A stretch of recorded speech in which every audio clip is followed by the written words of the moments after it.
I think the search for happiness is a cruel thing. Most of us wander our entire lives chasing one thing after another just to feel happy. But what does happiness even mean? Some think happiness is about a job, or a degree, or being in a relationship. Some think happiness is about following in the footsteps of those that came before you, trying to mimic their path to happiness. Others try to take a new route.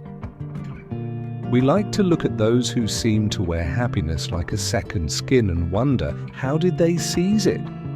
What am I lacking? I think in this question lies the problem. We have mistaken a hollow imitation for happiness. Our perspective is flawed. We look out at the world and see others, friends, acquaintances, strangers, seemingly bathed in happiness, walking through life with an ease that stirs something restless within us. We see their smiles, their laughter, the warmth in their voices, and we imagine their lives are charmed, that they are somehow freer, less weighed down than we are. We envy them because we believe, consciously or not, that happiness must look a certain way, that it wears a particular face, carries itself with a certain lightness. And so we craft stories in our minds about their lives, filling in the gaps with fantasies of tranquility and satisfaction, a harmony we believe has evaded us. But we cannot truly know what is happening within them. Yet we rarely question these assumptions. We look and we assume, and then we grow bitter, feeling as though life has dealt us a worse hand. We are blind to the truth that happiness is not a state to be envied or compared, and yet we cling to the belief that others have reached it and left us behind. We like to think that we can bend the world to our will, that things will work out for us, even if they don't for others, that we are special. We cling to this belief that we are somehow destined for happiness. We tell ourselves that our lives are stories with guaranteed happy endings, that every hardship is merely a stepping stone to something grander. And so we set goals, carve out our own mountains to climb, and convince ourselves that once we stand at the top, happiness will meet us there, waiting like a loyal friend. But what happens when we reach the summit, only to find another peak in the distance? We chase and chase, believing in a guaranteed satisfaction somewhere in our lives. When left unsatisfied, we convince ourselves it must have been the wrong mountain, the wrong goal. We recalibrate and continue forward, each time with the same misplaced certainty that this time we will find it, the feeling that will make all else fall into place. We do not question the process, only the outcome. We push ourselves, convinced that every hour spent working is an hour invested in our future, a step closer to the lives we envision. But in this constant grind, we forget that sometimes the most valuable thing we can do is pause, take a breath, and actually experience the present. These small moments of rest are reminders that life is unfolding right now, not just somewhere down the road.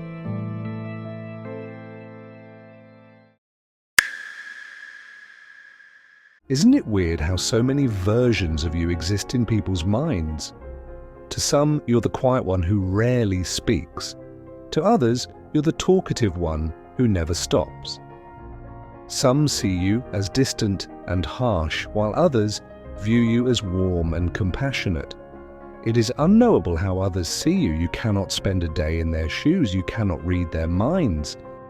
And yet you get caught thinking that if you could just know how you're perceived, you could shape that perception and find happiness. You are constantly managing how others interpret your actions, your words, your whole personality. But no matter how hard you try to control the narrative, you'll never grasp it. The person you think you are only exists for yourself. That is the secret. No matter how many versions of you are out in the world, the only constant is you, the person you are when no one else is watching.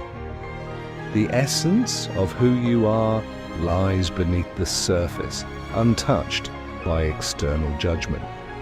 Your identity is a mosaic of experiences, emotions, and actions, ever shifting and complex. Each interaction offers a new lens through which you view yourself and others perceive you.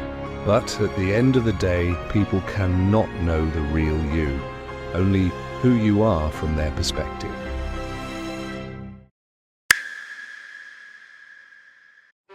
People say perspective is everything. We often think we know the truth, but what if we're only seeing a fraction of it? I think it is not about what we see, but how we choose to see it. Every moment, every snapshot of emotion we witness is taken from a single angle. It is only when we step back and shift our perspective that the truth begins to unfold. What if we rewound the story? What would we see then?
And so, as we unravel the threads of our search for happiness, we come to a profound realization.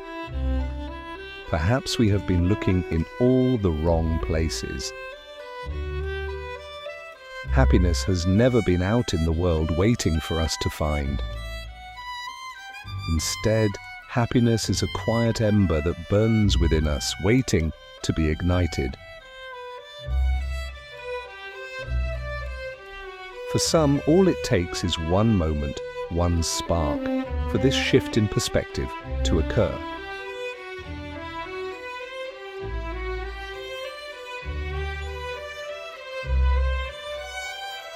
Once shifted, the world is seen anew. Relationships are no longer created for dependence. Self-reliance emerges. Freedom is found in understanding that happiness is not given or taken by others, but cultivated within.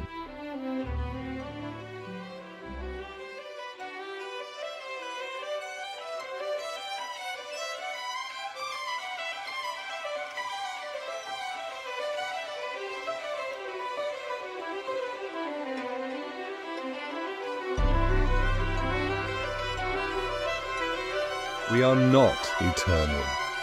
We are here only once, and so it would be a shame to not look within.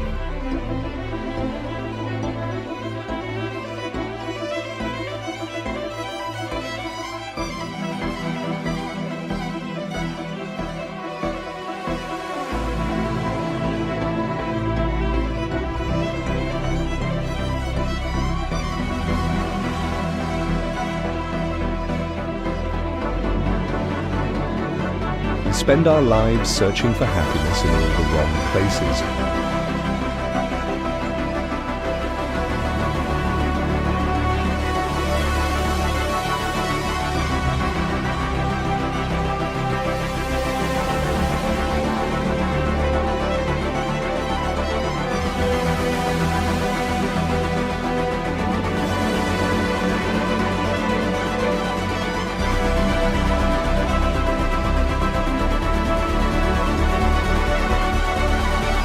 is somewhat ironic. The object of the search has always been the seeker.